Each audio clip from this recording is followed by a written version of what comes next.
शैलेंद्र दर्शन channel पर आप सभी का एक बार फिर से स्वागत और अभिनंदन। आज हम चर्चा करेंगे श्री रामचरितमानस के ही संदर्भ में। मेरे पिछले 2 वीडियोज श्री रामचरितमानस से संबंधित ही हुए हैं और इस तीसरे वीडियो को बनाने का एक प्रयोजन यह था कि मैंने पिछले वीडियो में श्री रामचरितमानस के बालकांड के दूसरे श्लोक का वर्णन या चर्चा किए हैं, तो वह तो मैं अपने नितांत व्यक्तिगत अनुभव के बारे में उसको मैंने संदर्भित किया है। लेकिन मेरे मन में आया कि श्री रामचरितमानस के बालकांड का यह दूसरा श्लोक तो मैंने बताया और इससे संबंधित अपने अनुभवों को बताया, लेकिन श्री रामचरितमानस का पहला श्लोक, बालकांड का प्रथम श्लोक भी कुछ चर्चा करने लायक है, जिसका मैं आज प्रयास करूँगा। तो आइए उस श्लोक को सुनते हैं। वर्णानाम अर्थ संघानाम रसानाम छंदसामपि मंगलानाम च कर्तारौ वंदे वाणी विनायकौ। गोस्वामी तुलसीदास जी महाराज इस श्लोक में कहते हैं कि अक्षरों, अर्थ समूहों, रसों, छंदों और मंगलों की करने वाली सरस्वती जी और गणेश जी की मैं वंदना करता हूँ। तो सज्जनों, इसमें ध्यान देने योग्य बात यह है कि गोस्वामी तुलसीदास जी महाराज ने सबसे पहले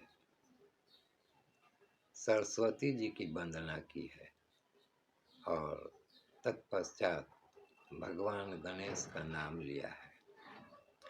तो सज्जनों, किसी भी कार्य को प्रारंभ करने से पहले हमारी संस्कृति में भगवान गणेश की स्तुति का विधान है, लेकिन यहाँ गोस्वामी तुलसीदास जी महाराज ने सबसे पहले माता सरस्वती का नाम वंदन किया है और तत्पश्चात भगवान गणेश का भी नाम वंदन किया है। तो सज्जनों, मेरी समझ यह है कि सरस्वती माँ विद्या की देवी है और श्री रामचरितमानस का लेखन उन्हीं की कृपा पर मुख्यतः आधारित है, क्योंकि यह विद्या स्वरूप ग्रंथ है और जितनी भी विद्याएं हैं उनकी अधिष्ठात्री देवी माता सरस्वती हैं। तो इस महान ग्रंथ का लेखन प्रारंभ करने से पहले उन्होंने सर्वप्रथम सरस्वती जी की वंदना किए हैं और तत्पश्चात भगवान गणेश की उन्होंने वंदना किए हैं। वह इसलिए कि भगवान गणेश विवेक के अधिष्ठाता हैं, अर्थात किसी भी कार्य को करने में विवेक को प्रधानता दी जानी चाहिए, अन्यथा लाभ की जगह हानि और सुघटन की जगह दुर्घटना की संभावना रहती है, क्योंकि आज के समय में सबसे पहले व्यक्ति विवेकहीन होकर ही आचरण में लिप्त हो जाता है। ऐसा अक्सर अनुभव में आता है। तो इस संबंध में एक कहानी भी प्रचलित है कि एक गुरु महाराज के 3 शिष्य थे। तीनों को उन्होंने एक ही विद्या प्रदान किए थे। वह यह था कि वे किसी भी मृत प्राणी को जीवित कर सकते थे, लेकिन उनमें तीनों शिष्यों में कुछ थोड़ा सा अंतर था। प्रथम शिष्य अपने ज्ञान के आधार पर किसी मृत प्राणी के शरीर को निर्मित कर सकता था, अर्थात पुनर्निर्माण कर सकता था। उसकी जीवंत स्थिति जैसे उसके शरीर की संरचना को वह फिर से उत्पन्न कर सकता था। और दूसरा जो शिष्य था वह भी इस विद्या में निष्णात था, लेकिन वे जब गुरु के गृह से विद्या अर्जित करने के बाद वापस लौट रहे थे तो जंगल के रास्ते में एक मृत व्याघ्र का शव पड़ा हुआ था। तो उसके शव को एक छात्र ने कहा कि मैं इसको फिर से जीवित जैसा इसके शरीर को बना सकता हूँ। तो उसने वही किया और अपना कमाल दिखाया।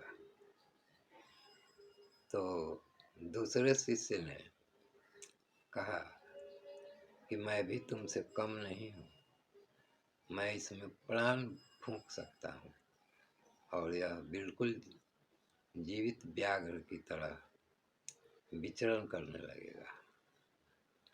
तो इतना सुनते ही तीसरे शिष्य ने कहा कि ठीक है, तुम लोग यह कार्य करो, लेकिन रुक जाओ, इसके पहले मैं इस पेड़ पर चढ़ जाता हूँ। तो यहाँ इन प्रथम 2 शिष्यों ने विवेक का अवलंबन नहीं लिया था। व्याघ्र जो कि एक हिंसक प्राणी है, उसको जीवित कर देने पर वह इन लोगों के प्राण ले सकता था, इसका विवेक इन्हें नहीं हुआ। लेकिन उस तीसरे शिष्य को ये तीनों बातें उसके ज्ञान में थी कि क्या करना है और क्या नहीं करना है। व्याघ्र को वह भी पुनर्जीवित कर सकता था, लेकिन वह विवेक से संपन्न था, इसलिए इस तरह के कार्य को करने से वह विरत रहते हुए और अपनी सुरक्षा के लिए वह पेड़ पर चढ़ गया। और वे दोनों मूढ़ शिष्य व्याघ्र को पुनर्जीवित कर दिए और उस व्याघ्र ने तत्काल ही उन दोनों मूढ़ शिष्यों को मारकर अपना भोजन बना लिया। तो सज्जनों, विवेक विद्या के बाद बहुत ही महत्वपूर्ण हो जाता है। अन्यथा आज के युग में भी जिस प्रकार विनाशक अस्त्र शस्त्रों का जखीरा मौजूद है समूचे विश्व में, अगर थोड़ा सा कोई अविवेकपूर्ण उसका प्रयोग किया जाए तो समूची सृष्टि का बंटाधार होते देर नहीं लगेगा। अतः विद्या के साथ ही विवेक का बहुत ही ज़्यादा प्रयोजन है। इसीलिए गोस्वामी तुलसीदास जी महाराज ने विद्या के तत्काल बाद विवेक के देवता की स्तुति किए हैं। तो सज्जनों, श्री रामचरितमानस के संदर्भ में मैंने बालकांड के प्रथम श्लोक का कुछ विवेचन करने का प्रयास किया है। आशा करते हैं यह आप सबको पसंद आएगा, और इसके साथ ही इस वीडियो को मैं यहीं सीमित करता हूँ। फिर मिलेंगे अगले वीडियो में इसी प्रकार किसी धार्मिक, मांत्रिक, आध्यात्मिक या ईश्वर अनुसंधान संबंधी चर्चा विमर्श के साथ। धन्यवाद।